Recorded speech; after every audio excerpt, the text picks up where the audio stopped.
Social media اب یہ socialise کرنے کا ایک میڈیم تھا، ہم نے اس کا مطلب بھی الٹ لے لیا.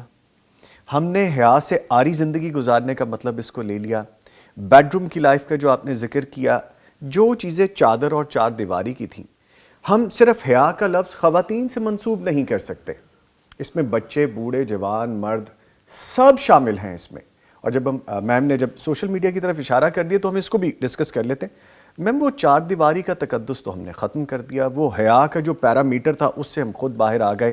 میں اور فخر الاسلام صاحب جو ہمیں لیڈ کرتے ہیں ہماری اس ٹیم کو پیغام ٹیلی ویژن کی، اکثر ہم گفتگو میں یہ بات کیا کرتے ہیں کہ آپ جو کام سوشل میڈیا یا ڈیجیٹل میڈیا یا پرنٹ میڈیا پہ ڈال دیتے ہیں، الیکٹرانک میڈیا پہ ڈال دیتے ہیں، آپ اس دنیا میں رہیں یا نہ رہیں، آپ وہ کام دوبارہ تصحیح کے ساتھ کریں یا نہ کریں، وہ آن ریکارڈ پڑا رہے گا، وہ لوگ دیکھتے رہیں گے، اس کے اثرات آپ کے اس دنیا سے جانے کے بعد بھی آپ کو ملتے رہیں گے.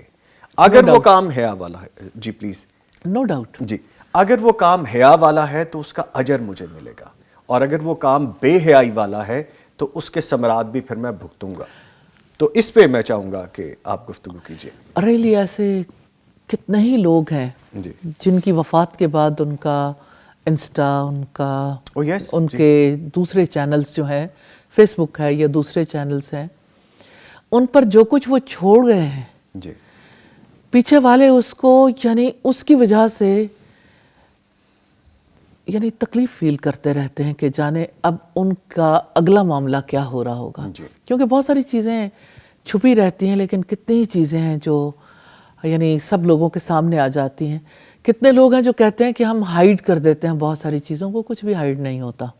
کچھ چیزیں ہائیڈ ہو بھی جاتی ہیں تو آہستہ آہستہ بندے کے ذہن سے یہ بات نکل جاتی ہے کہ ہائیڈ کرنے کا کوئی فائدہ ہے. اور اسپیشلی وہ اللہ سے تو ہائیڈ ہو ہی نہیں سکتی. اللہ سے تو ہائیڈ ہو ہی نہیں سکتی. Please please.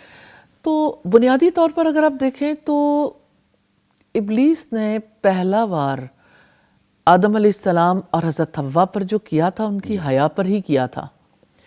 اور اللہ سبحانہ وتعالیٰ نے اپنے کلام میں فرمایا کہ اے آدم کے بچوں، جی کہیں ایسا نہ ہو کہ شیطان تم پر سے اسی طرح سے لباس اتروا دے جیسے تمہارے باپ دادا سے اتروائے تھے، یعنی حضرت آدم سے، حضرت حوا سے، کہ جب انہیں کنونس کیا ابلیس نے کہ اس درخت کا پھل کھا لو، اور اس کے کھاتے ہی ان کے لباس اتر گئے.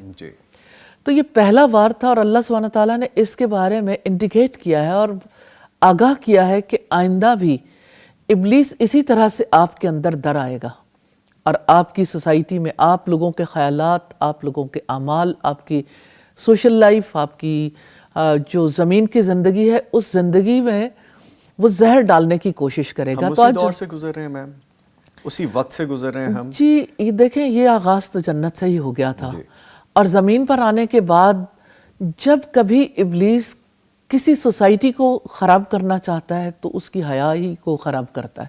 اور اس کے ایجنٹ تو نیچرلی ساتھ دیتے ہیں. قلم کے محافظ قلم کی حفاظت نہیں کر پاتے، وہ لفظوں سے وہ منظر کشی کرتے ہیں جیسی، میں صرف ایک نام لوں گی، صرف نام لینا کافی ہوگا کہ اس نام سے پوری کی پوری کہانی کھل جاتی. منٹو نے جو کچھ کیا، آپ یہ دیکھیں کہ کتنی بڑی تعداد ہماری یوتھ کی، اور کس طرح سے منٹو کو جو ہے آئیڈلائز کروایا گیا، اور اس کو نئے سرے سے یعنی کتنے تہوں سے نکال کر پھر منظر عام پہ لایا گیا کہ منٹو ہی تو ہیرو ہے.